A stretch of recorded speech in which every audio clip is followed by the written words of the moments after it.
بسم اللہ الرحمن الرحیم۔ حدیث نبوی صلی اللہ علیہ وآلہ وسلم، انما الاعمال بالنیات وانما لکل امرئ ما نوی۔ ترجمہ: اعمال کا دار و مدار نیتوں پر ہے اور ہر شخص کو وہی ملے گا جس کی اس نے نیت کی۔ حوالہ: صحیح بخاری، حدیث نمبر 1۔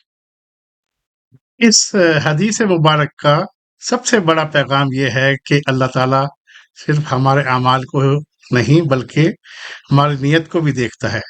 اگر ہم نماز اللہ تعالیٰ کی رضا کے لیے پڑھتے ہیں تو وہ عبادت ہے، لیکن اگر صرف لوگوں کو دکھانے کے لیے پڑھیں تو اس کا اجر ضائع ہو سکتا ہے۔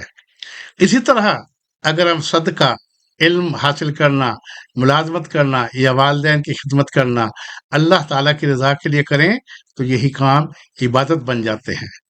رسول اللہ صلی اللہ علیہ وسلم نے ہجرت کی مثال دے کر سمجھایا کہ جو شخص اللہ اور اس کے رسول کی رضا کے لیے ہجرت کرے اسے اسی کا اجر ملے گا، لیکن اگر کسی دنیاوی فائدے یا کسی اور مقصد کے لیے ہجرت کرے تو اسے وہی حاصل ہوگا جس کی اس نے نیت کی تھی۔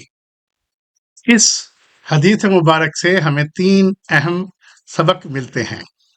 پہلا سبق: ہر نیک عمل سے پہلے اپنی نیت درست کریں۔ پھر دوسرا سبق: اخلاص دکھاوے سے کہیں زیادہ قیمتی ہے۔ لوگ ہمارے اعمال دیکھتے ہیں لیکن اللہ تعالیٰ ہمارے دلوں کو جانتا ہے۔ تیسرا سبق: ہر دن کا آغاز اس نیت سے کریں کہ آج کا ہر کام اللہ تعالیٰ کی رضا کے لیے ہوگا۔ آخر میں یاد رکھیں، اچھی نیت ایک عام کام کو بھی عبادت بنا دیتی ہے، جبکہ غلط نیت ایک بڑے عمل کا اجر بھی کم یا ختم کر سکتی ہے۔ اللہ تعالیٰ ہمیں ہر عمل خالص اپنی رضا کے لیے کرنے کی توفیق عطا فرمائے۔ آمین ثم آمین یا رب العالمین۔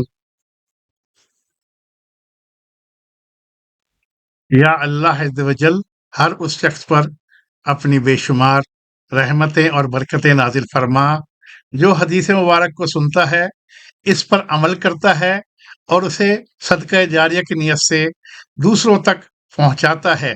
انہیں دنیا اور آخرت میں بہترین اجر عطا فرما، ان کی مغفرت فرما اور اس عمل کو ان کے لیے ہمیشہ جاری رہنے والا ثواب بنا دے۔ آمین ثم آمین یا رب العالمین۔